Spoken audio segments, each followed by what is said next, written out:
en Utah, cette fois avec Renaud Lavoie aux abords de la patinoire. Renaud, ça se passe toujours bien? Oui, mais j'ai fait mon enquête, Jean-Charles. 8 degrés Celsius, c'est ce qu'il fait dans le building présentement. J'avais déjà vécu du 11 degrés Celsius à Toronto, dans la bulle. Imagine-toi, il n'y avait pas de spectateurs, la musique c'était cacophonique.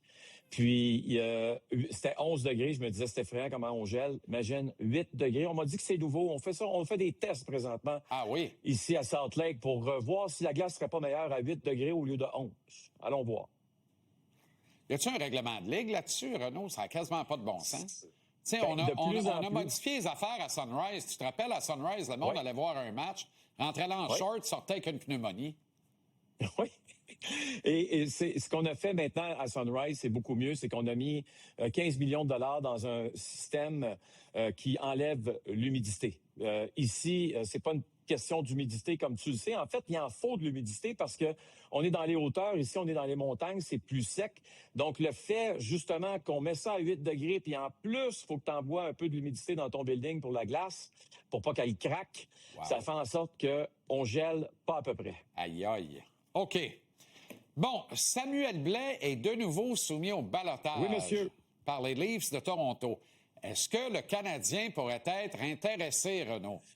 Bon, toi et moi, oui, mais la direction du Canadien. Ben, pour la direction des Canadiens, qu'est-ce qui a changé entre, évidemment, cette signature qui est arrivée au cours de l'été et aujourd'hui? Ben, ce qui a changé, c'est que tu as des jeunes joueurs dans ta formation qui tentent, évidemment, de s'imposer. On peut penser à Jared Davidson, Florian Giaccai. Tu as aussi l'arrivée d'Alex Texier, qui n'a pas encore joué, qui ne jouera pas ce soir non plus. Mais Alex Texier et évidemment Samuel Blais, ce sont deux joueurs complètement différents. Mon impression, c'est que le match de ce soir va être vraiment important là, pour les joueurs dont on vient de nommer, là, qui vont être en uniforme, là, Davidson et Giaccai, parce que si on sent déjà que ça glisse ou peu importe, peut-être qu'on pourrait être tenté de regarder du côté de Samuel Blais. Il y a une chose qui est certaine, là, c'est qu'il n'y a pas de décision qui a été prise encore du côté de la direction de l'équipe, à savoir est-ce qu'on le réclame ou non. Puis, ça va venir, d'après moi, après la rencontre ou dans les prochains, demain matin. Puis l'autre point aussi, n'oubliez pas qu'il y a plusieurs formations dans la Ligue nationale de hockey qui voient justement des joueurs qui sont dans leur bottom six, là, dont des joueurs de 3e, 4e trio qui sont sur la liste des blessés. Et un gars comme Samuel Blais, c'est un gars qui connaît la business du hockey, qui connaît le jeu de la Ligue nationale, qui est capable de faire une bonne job. La question, c'est est-ce que les Canadiens le réclament ou non? Et même si on est intéressé du côté des Canadiens, est-ce possible qu'il y ait une autre formation qui devancerait le Canadien pour aller le chercher? On verra. N'oubliez pas non plus un autre point, très important. Si les Canadiens le réclament et sont les seuls à le réclamer, vous pouvez l'envoyer à Laval, directement sans qu'il passe par le ballottage, parce qu'il l'a déjà fait une fois. Mais du moment qu'il y a une autre équipe qui fait une demande pour le réclamer, tu ne peux pas l'envoyer à Laval sans le repasser au ballottage. Intéressant. OK. Un petit point fun et fact intéressant. Des joueurs qui font leur début dans la Ligue nationale, parce qu'on a un par game, à peu près, par match, puis à peu près, actuellement. On les voit souvent entrer, faire le tour d'honneur seuls. Florian, d'ailleurs, a failli manquer son premier tir vers le filet. Ça aurait été quand même gênant un peu. Il n'a pas raté son entrée en matière là, quand la rondelle est tombée pour vrai. Non. On les voit patiner cheveux au vent, pas de chapeau protecteur, disait Burley dans une autre vie. Est-ce qu'ils sont mis à l'amende pour faire la période d'échauffement sans casque, Renaud? Oui, parce que rappelle-toi, là, ce règlement qui existe depuis 2-3 ans où on dit que les joueurs qui arrivent dans la Ligue nationale n'ont plus le droit d'avoir justement de se présenter sur la glace sans un casque protecteur, sinon on vous met à l'amende. Ça a été le cas de Jared Davidson, ça a été le cas aussi de Florian Giaccai. La réponse à cette question, parce que je pense que c'est important de mettre les choses au clair, là. Je vois toujours passer des choses sur les réseaux sociaux à l'effet Florian Giaccai mis à l'amende, Jared Davidson mis à l'amende. C'est faux. Ils ne sont pas mis à l'amende. Ça veut dire que quand vous voyez ça passer, là, puis il y en a des cochonneries là sur les réseaux sociaux, on s'entend là-dessus, là. Il y en a une puis un autre, là, puis on commencera pas à faire la liste, là. Mais celle-là, quand vous voyez ça passer, puis après ça, les gens me textent, « C'est-tu vrai que Florian a été mis à... » Non, c'est pas vrai. Ce n'est pas vrai.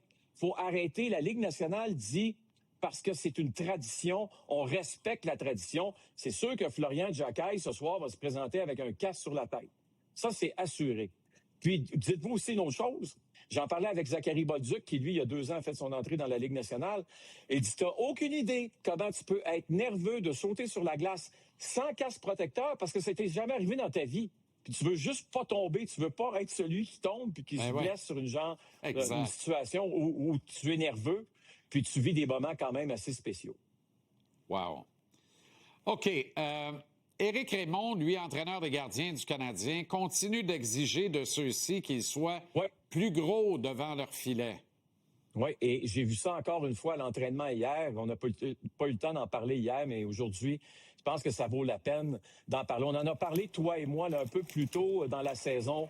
Samuel Montembeault qui disait « Je fais du shadow ». Donc, il se présente devant la baie vitrée. C'est ce qu'on voit ici avec Jacob Dobèche qui se place devant la baie vitrée, qui regarde justement comment il est, sa grosseur est. Là, c'est surtout au début. Là, on voit justement ici Éric qui en parlait à Samuel. Là, vous allez voir, Samuel fait la même chose. Là. Il regarde la baie vitrée, puis il se dit, OK, suis-je assez gros, assez imposant avant de tomber sur mes genoux? Et ça, c'est important pour Éric Raymond. Je sais qu'il travaille énormément là-dessus avec Samuel Montembeault et Jacob Dobèche. Samuel Montembeault, la première chose qu'on a faite en arrivant justement avec lui, lorsqu'il est arrivé avec les Canadiens, c'était de le grosser. Et le grosser, ça ne veut pas dire de mettre de l'équipement supplémentaire. Ça veut surtout dire d'être gros devant ton filet. Parce que ceux qui jouent au hockey le savent très bien. Je ne parle pas des gardiens de but, je te parle de ceux qui jouent au hockey. Tu te présentes devant un gardien de but qui est gros. Dans ta tête, tu te dis qu'il n'y a aucune place où tu peux lancer la rondelle. OK? C'est ce qu'on tente de faire. On tente donc de jouer un peu dans la tête d'une certaine façon aussi des adversaires. Puis en même temps, plus tu es gros, plus les chances que tu arrêtes la rondelle sont quand même très bonnes. Les forcer, hein, cette fraction de seconde nécessaire à réfléchir à où est-ce que je vais la placer et qui permet généralement à une défensive d'arriver, de jouer un bon bâton, de se placer devant la rondelle pour bloquer le tir ou l'empêcher de se rendre au filet ou contrer l'adversaire. Ah oui, il n'y a pas de secret. Rappelle, là, je me souviens une fois, on était au Centre Bell, puis Patrick Lalime venait de prendre sa retraite, OK? Venait de prendre sa retraite. Je me suis retrouvé devant lui, là, puis j'ai levé la tête, là. Je me suis dit, ben tabarouette, il y a aucun endroit où je peux placer cette rondelle-là. Puis Patrick était quand même imposant à l'époque. Imagine aujourd'hui avec Jacob Dobèche, qui s'est rendu des gros bonhommes, les Vasilevski, là. Ça doit être hallucinant arriver devant eux.